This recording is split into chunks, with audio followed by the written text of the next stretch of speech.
Hello guys, Tivik here and welcome to Kerbal Space Program. This is a game all about sending little green men into space, and we will be doing that as Flagstone Space Industries.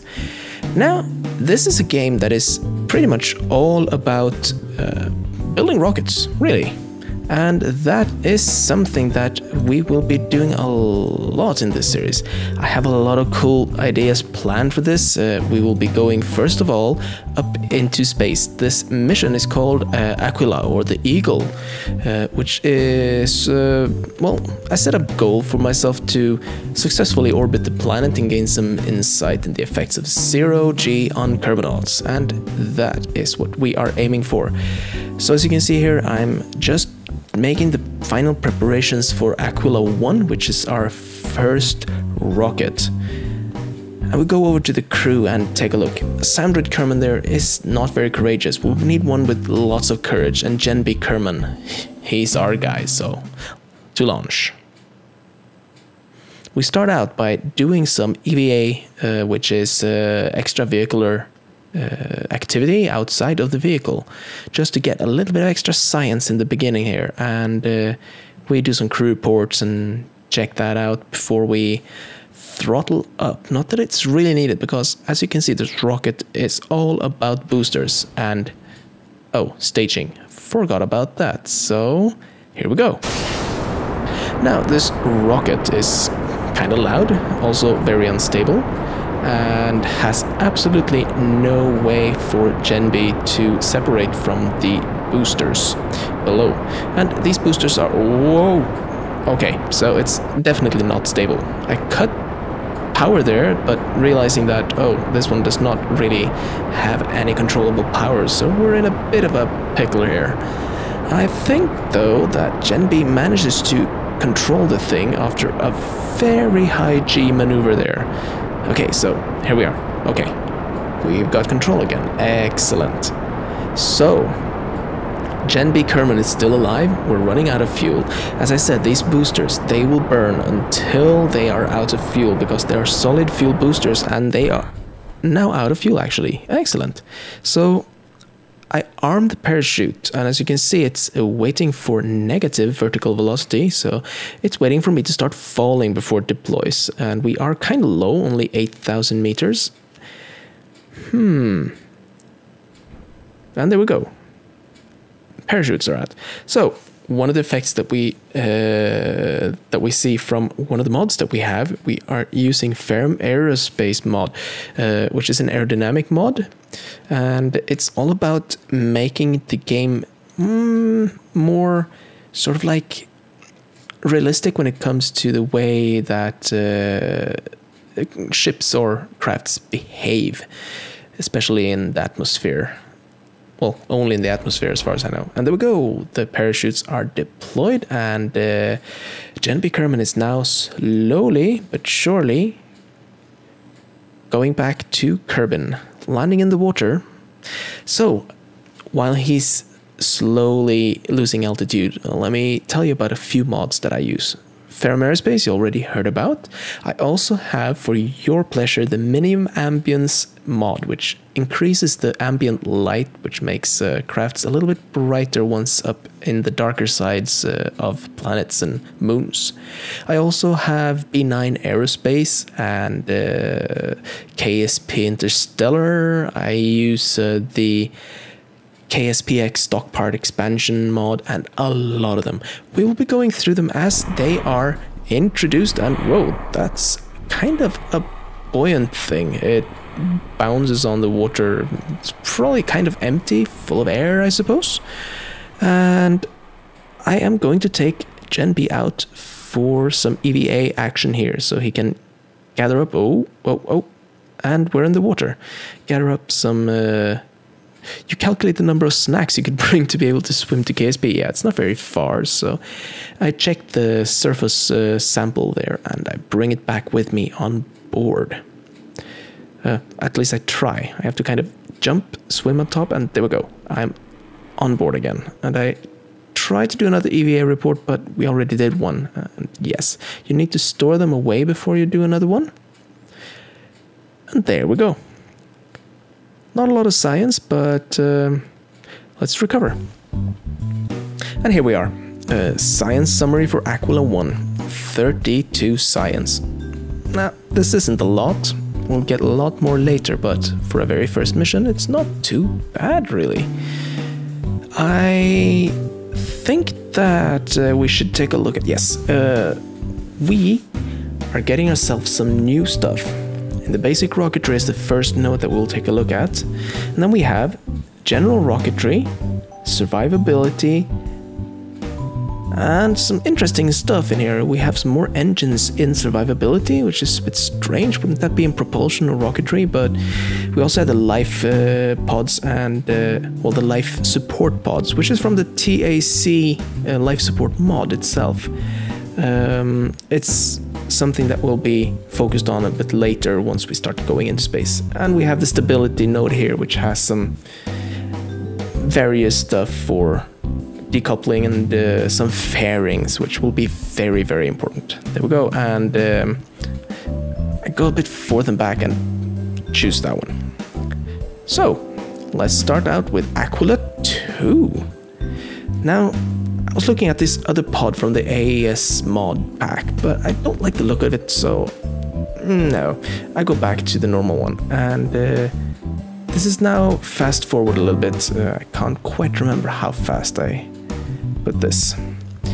But this rocket will now be able to go a bit further up because we now have decouplers, which means we can start building stages. And staging is something that is very important in this game because it helps us push more stuff further up and get rid of the dead weight, so to say.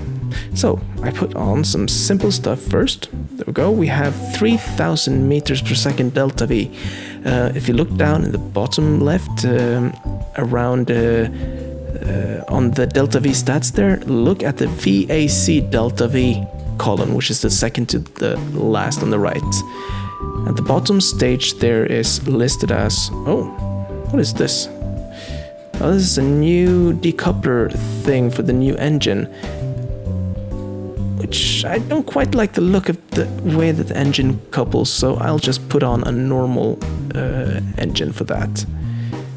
And decouplers, and we have 3,800. That's not too bad. One mod that I use is the editor extensions, which helps me put on stuff in more precision, like 1 degree, 5 degrees, and so forth, as well as some vertical alignment on stuff. I'm just adjusting this one to work out and add some of these goo canisters, which will help us do research. Now let's see here where we are. I want a uniform look of things, so yeah, doesn't look too bad, does it? Let's see, I limit the thrust to play with that a bit, see if I can burn for a longer time, but I don't gain more delta V, which is fair enough. There we go, we have enough delta V to go outside the atmosphere for sure now. In far or firm aerospace, you really don't need a lot. You need about 3,000 something, 3,400 I think.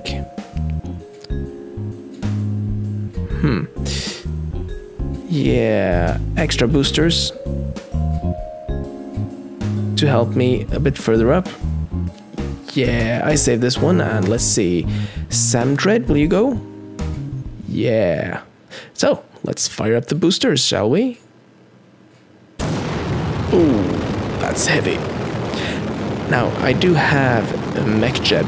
MacLeod is a mod that tells me a lot about what's going on right now, and it also helped me plan some maneuvers and do some automated stuff. And as you can see, I'm going a little bit too fast here. MacLeod also allows me to limit my speed or my acceleration, which is a little bit lower than it should be right now, but I think it'll be all right. So what we're doing here is we're trying to get into space, and this rocket here is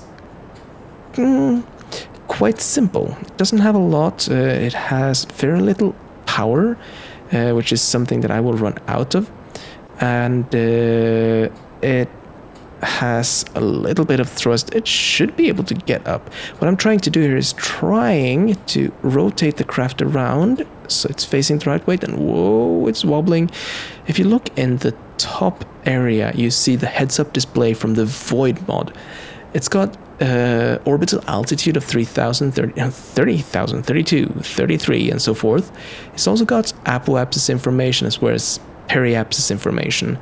You can also see the relative inclination we have, and now I actually have an altitude of 73,000 on my highest point, which is very good, where I will be in about 1 minute from now. Here I enable the alternate resource panel, which helps me see what fuels I have and how much of it, as well as how much oxygen and water and food I have.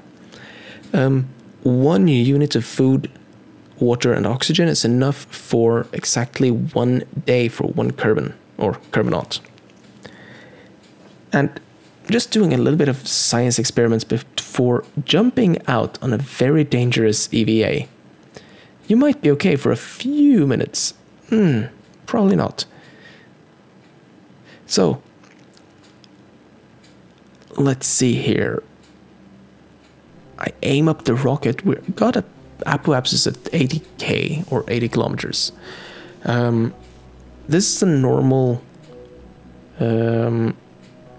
This is a normal height for launch. I usually launch to 70 to 80, sometimes to 120, depending.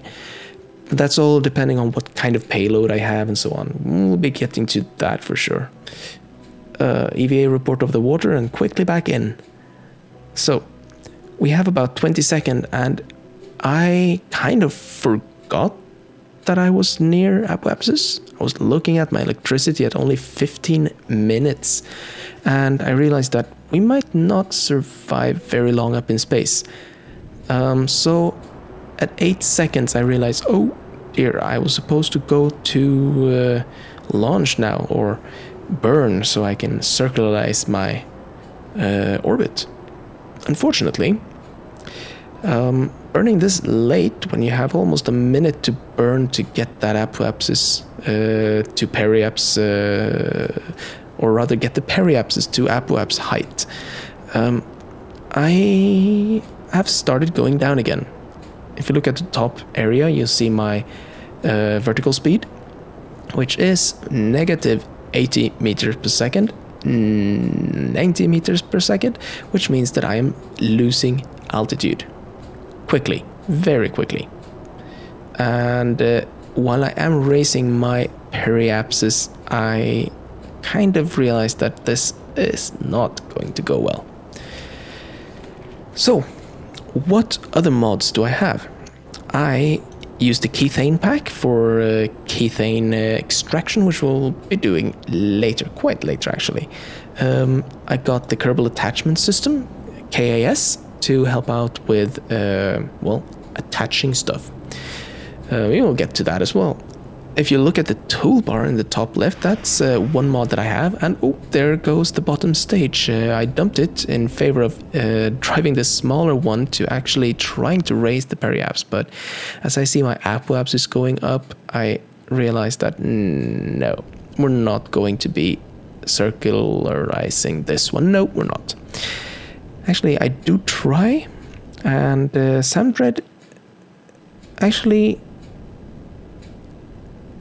I do turn a little bit to, oh, and we are in orbit. Quite a low orbit, but not bad. And I do have a very, very high apoapsis. Yeah, so Kerbal attachment system is used to connect stuff up, which we'll be doing later. But that button there is the TAC life support. It's used for life support for oxygen and food, and there are modules that you add, or parts that you add to your ship for that later. I retroburn this ship just because, well, we better get down. But first, EVA. We are in near space, so we better get some more of that. You wonder where you left your hot dog at mission control. Yeah. Sounds like something you should remember to bring with you, right? And I already have some experiments in there, which is, I didn't get that, which one it was. It doesn't really matter. So, top left, toolbar. Toolbar is a mod. It's excellent. It helps you organize all these mods. On that one, you see AGM. AGM is a mod called Action Group Manager. This one helps you organize the action groups that you have, so you can actually turn them on and off and edit them while in flight and not only in the vehicle assembly building, which is very nice. The next one is the Crew Manifest mod, which helps me keep track of who's in the craft or not. I can also empty out the craft while I am on the launch pad if I realize that I've Kerbals, so forth. The docking port alignment indicator is the next one. It's something we'll see once I start docking. Then I have the final frontier. I hope I look at this. I can't remember if I actually looked at it after this flight, but your Kerbonauts get medals. Oh yes, which is awesome. You can see who was first in space, who was the first to do certain things such as landing on planets or doing EVAs, and they also get medals just for doing these activities, which is kind of cool. The yellow button KER is the Kerbal Engineer, which gives us a lot of good information. I use it a lot during launch, actually, just to make sure that I actually get to the altitudes that I want and at the inclinations that I want. As you can see, I'm doing a lot of experiments in the upper atmosphere, and I'm not sure if I remember. No, I'm going to do the experiment with the goo canister once I get down on the ground. The next one is the Kerbal Alarm Clock, which is probably the most important mod ever. It lets you set timers of all sorts. And I believe this is about the time when I decouple. Should be about now something. I'm doing a little bit of course correction. Oh yeah, I'm trying to get over land, and I was looking at the nav ball there, so I actually didn't see which way I was turning. There we go. Looks a bit better. I should be landing on solid ground now, I think. But yeah, we'll be decoupling this very soon just to get down on the ground. And nope, in the water again now. That's not good. So I turned the craft up more on the nav ball. And no, I think we're gonna miss this and go into the water, aren't we? So I also have the KDEX dust experiment, which is something we'll be using once we research that, as well as some other cool mods which I will be featuring as they go. And come on now, Sandred, are you going down to the... Yep, there we go. Decoupled and parachute out. And he's going to overshoot the ground. So this is in 3 times the speed because it takes time to just fall down to Kerbin. And here we go back to normal speed again. Kerbal Space Program lets you fast forward certain elements of the game to make it a lot easier to work with, because in space travel time, oh yeah, there are a lot of time spent. So let's watch him splash down here. There we go. Excellent. Now just observe the last mystery goo for a little bit of extra science, and it escaped into the water. Oh no. Capture it quickly. And that is no data, so I just reset that. I hop into the water and, well, we did that already. We'll take a surface sample. It's a little bit of data. We might as well use that. So let's head back to base.